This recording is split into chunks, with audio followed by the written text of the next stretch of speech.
শিল্পের উৎপাদন জ্বালানির কারণে কমার সুযোগ নাই, কারণ যে সমস্ত শিল্প গ্যাসের পরিচালিত হয় সেই সমস্ত শিল্পে গ্যাস সরবরাহ নিশ্চিত করেই অন্য হিসাব করা হয়। সেইভাবেই জ্বালানি মন্ত্রণালয় তার গ্যাস সরবরাহকে নিশ্চিত রেখেছে।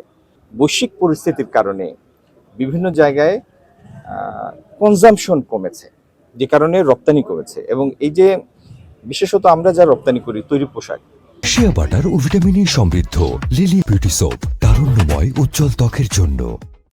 সেটি রপ্তানি যে শুধু বাংলাদেশ থেকে কমেছে ব্যাপারটা তা নয়, আমাদের প্রতিদ্বন্দ্বী সবগুলি রাষ্ট্রের রপ্তানি কমেছে। তো এটি একটি বৈশ্বিক বাস্তবতা, বাংলাদেশের জন্য আলাদা কিছু না। জাপানের সাথে আমাদের একটি ইকোনমিক পার্টনারশিপ এগ্রিমেন্ট স্বাক্ষরিত হয়েছে, সেটি অবশ্য এখনো পার্লামেন্টে রেটিফাইড হয়নি। সেটি পাশ হলে তারপরে সেটি আনুষ্ঠানিকভাবে অ্যাক্টিভেটেড হবে। তা আমরা আশা করছি আগামী দিনে জাপানের সাথেও জাপানি বিনিয়োগ আমরা বেশি বেশি আকৃষ্ট করতে পারবো, এবং আমরা অনেকগুলি দেশের সাথে ফ্রি ট্রেড এগ্রিমেন্ট এফটিএ স্বাক্ষরের জন্য প্রস্তুতি নিচ্ছি।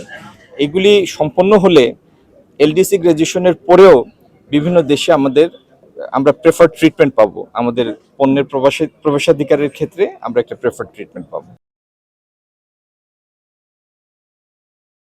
শিয়া বাটার ও ভিটামিন সমৃদ্ধ লিলি বিউটি সোপ, তারুণ্যময় উজ্জ্বল ত্বকের জন্য।